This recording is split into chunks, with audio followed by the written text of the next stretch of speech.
Bonjour, je suis Elefthérios Keshajoglu et je suis le directeur du plus petit cirque du monde. Depuis 30 ans, j'arpente ce même chemin entre le RER Bourg-la-Reine et puis ce plus petit cirque du monde qui a bien grandi. C'est un lieu de proximité, un lieu porté par les habitants, par les salariés et par les artistes. Un lieu où on apprend à faire du cirque, à jongler, à danser, mais aussi un lieu destiné aux artistes professionnels pour qu'ils puissent créer leur spectacle.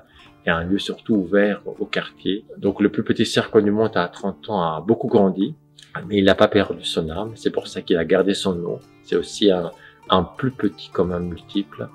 C'est un lieu où on partage cette envie de se dépasser, de se rencontrer et aussi de construire ensemble de belles choses avec la persévérance, le travail de tout le monde, l'appui de nos partenaires, mais aussi l'appui des salariés, des bénévoles du plus petit cirque du monde.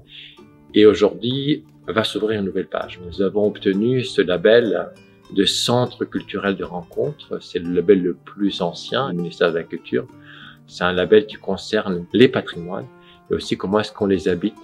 Labelliser centre culturel de rencontre, le plus petit cirque du monde, est une décision extraordinaire. C'est la première fois qu'on labellise un lieu situé en banlieue, un patrimoine du XXIe siècle et un art populaire comme celui des arts du cirque.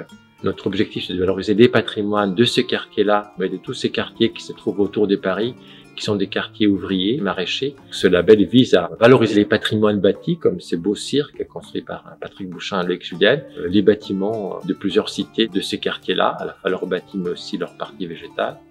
Et cette question de l'environnement est très importante, puisque nous vivons une période de changement climatique. C'est aussi des patrimoines au sens des cultures des habitants, travailler sur les cultures des jeunes, sur les musiques de ces quartiers-là. Notre objectif, c'est de valoriser les quartiers populaires et de dire qu'il y a beaucoup de créativité et beaucoup d'envie. Ça, c'est quelque chose de très important pour nous, avec cette question de accueillir tout le monde. Ici, nous sommes sur le terrain du futur lycée général de Bagneux. Et c'est un projet qui fait partie intégrante de notre projet de centre culturel de rencontre.